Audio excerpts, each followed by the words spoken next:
I was 24. The band had stopped touring, so I got a job. I moved out of my parents' house and started renting a house with a bunch of guys I had been working with. Jesse and I started dating in January 2008. Come mid-February, I adopted a dog. For a few months, I would periodically go to North Shore Animal League and take a look at the dogs that were available there. I was very thorough. I wanted to make sure I chose the perfect dog. I was convinced I wanted a female puppy for some reason, but then everything changed when I met Willie. He was 8 pounds, had floppy ears, and these amazing eyes. I threw all my plans out the window that night. I had fallen in love. I named him after the dog in the book Ask the Dust by John Fonte. I wanted some responsibility, and suddenly I had lots of it. As a puppy, I was up multiple times a night to allow Willie to use the bathroom. He needed to be taught not to destroy things around the house. A wallet, a book, a hat, socks, whatever I left out, that little dog wanted to destroy. He was incredibly cute and was always a hit with everyone that came by our house for a party, all my roommates. Everyone loved Willie. He was smart, and it was fun to teach him tricks, so I taught him a lot of tricks. I loved watching the gears turn in his head as he tried to figure out what I was asking for, and then our mutual satisfaction as he finally understood and could perform the trick over and over. He loved showing these tricks off to people. He was always so proud. After being taught to catch a ball, we pulled out a frisbee and Willie was in love. Nothing got Willie going like somebody throwing a frisbee. He would chase it for hours. I used to think it was impossible to completely tire that dog out. I would throw him the frisbee over and over, and he would always sprint after it. He might get slower returning back to me, but as soon as the frisbee was in the air, he was off like a bullet. He would sprint like a madman, with his tongue hanging out of the side of his mouth. Then he would leap in the air as high as he could, and just as it seemed he had somehow learned to fly, he would snatch the frisbee out of the air and land back on the ground gracefully. It was amazing. I thought that was something only cartoon dogs or dogs in commercials did. But there was my buddy managing the feat over and over again. Everywhere we went, the frisbee would come along, and we took him everywhere.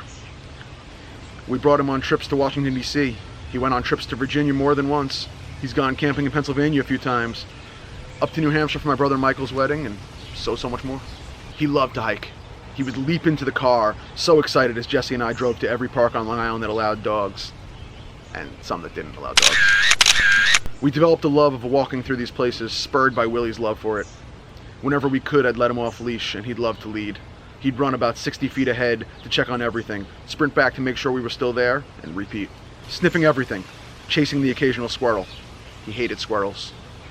Peeing everywhere, making sure his scent was on every corner, high blade of grass and tree. We'd try and do hikes that led down to the water, so Willie could swim. That dog loved to swim. Once again, Willie had endless stamina. I could throw a ball way out in the ocean and he would swim out through waves and retrieve the ball. It didn't matter how far. He'd come back and again I'd throw the ball. He'd be happy to go until the sun went down. I'd eventually put the ball away to make sure he didn't get too overtired.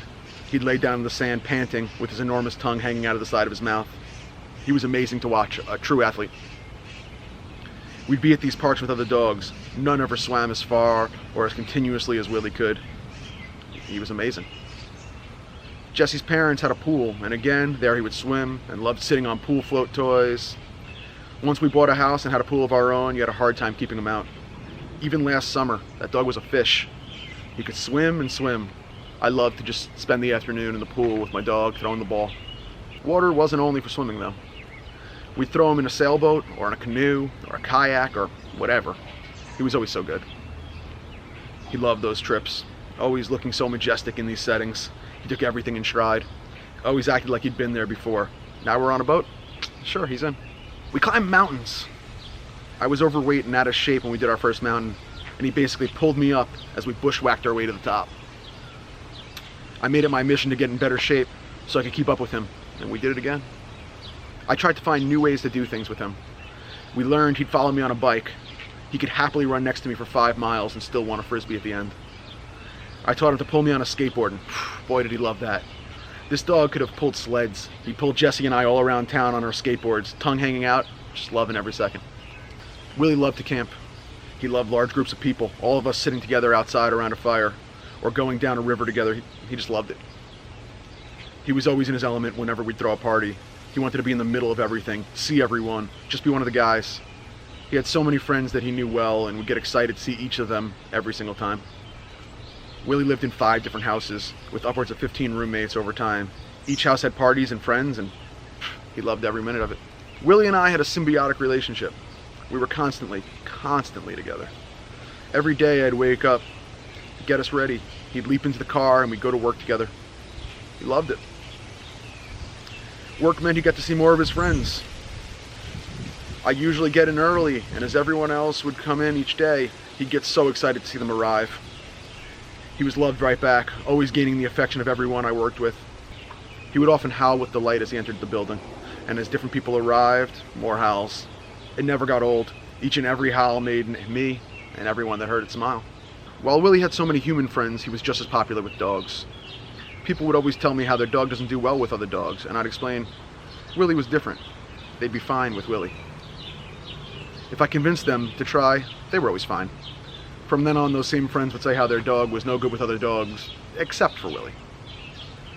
He would see Joe's dog Noli every day at work, and they became fast friends, always excited to see each other, and then spend all day stealing bones from each other and playing with rubber balls. We'd go on hikes and trips together just to watch the 2 of them run. My parents got a dog, and my father and I would go on walks with Willie and Maggie. The 2 had all sorts of adventures together in the woods, learning new skills and exploring together. After seeing on Instagram the hashtag #DogsOnLogs, I thought it was hysterical, and from then on he was taught to climb up on every log we could find, and they loved doing that together. He made so many friends. He was always a pleasure to have out with other dogs at the park, in the office, or in our backyard. Willie was always tied up with what was going on with the band, and became something of our mascot. He was on the cover of every release we've ever had. His picture was on flyers and buttons and t-shirts. It was always funny to see Willie out while other people wore him on their clothing. People that have never met him would come up to me at shows and ask how he was doing, and they always added this weird level of quasi-celebrity to the dog, and I found that very funny. He was there at the very beginning of Jesse and my relationship. We got to really know each other with Willie beside us.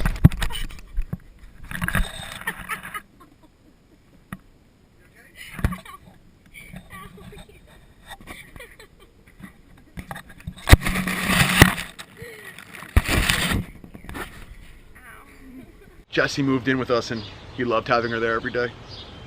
We got engaged on one of our hikes together, just the 3 of us. When we got married, we came home and immediately took pictures with him.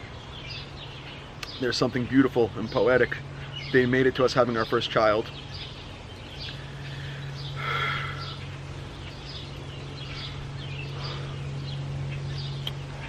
When we brought Felix home from the hospital, as expected, Willie immediately fell in love. If Felix started screaming and crying and Jesse and I didn't jump right up, there was Willie. By that point he was hurting. Arthritis had become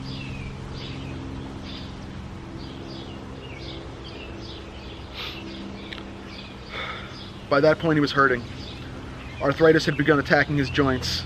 He was in obvious pain, but as far as he was concerned, it was his job to solve the problem.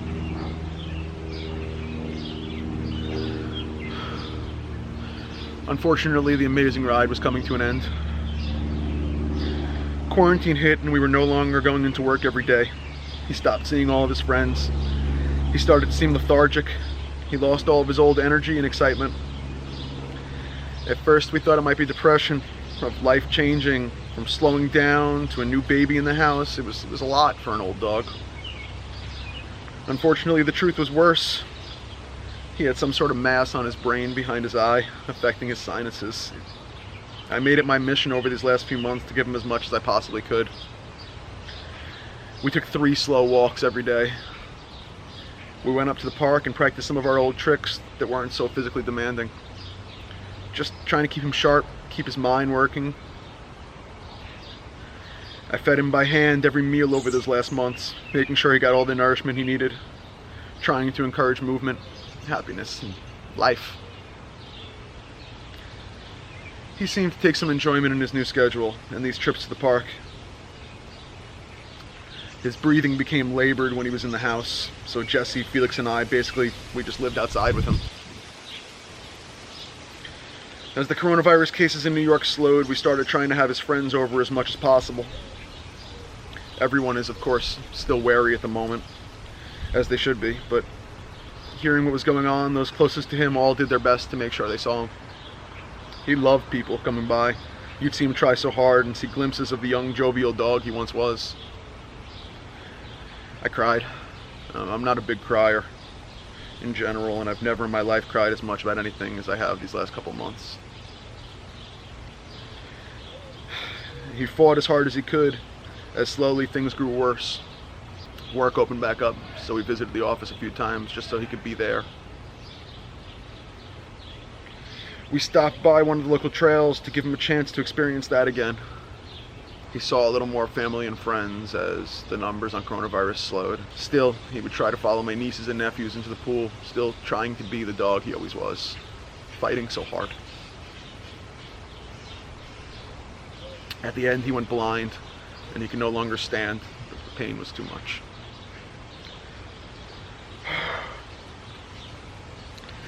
A vet came to our house, and it ended in our backyard, on the grass beneath a tree. It was hard. It was so hard. I'm crying while I was writing this. I miss him. I just want him back here with me. I love that dog every day. He made me better. He made me happy always. Always happy. I always did my best to be good enough for him. He was the best dog. And he deserved even more than I can give him. I'll miss him every day.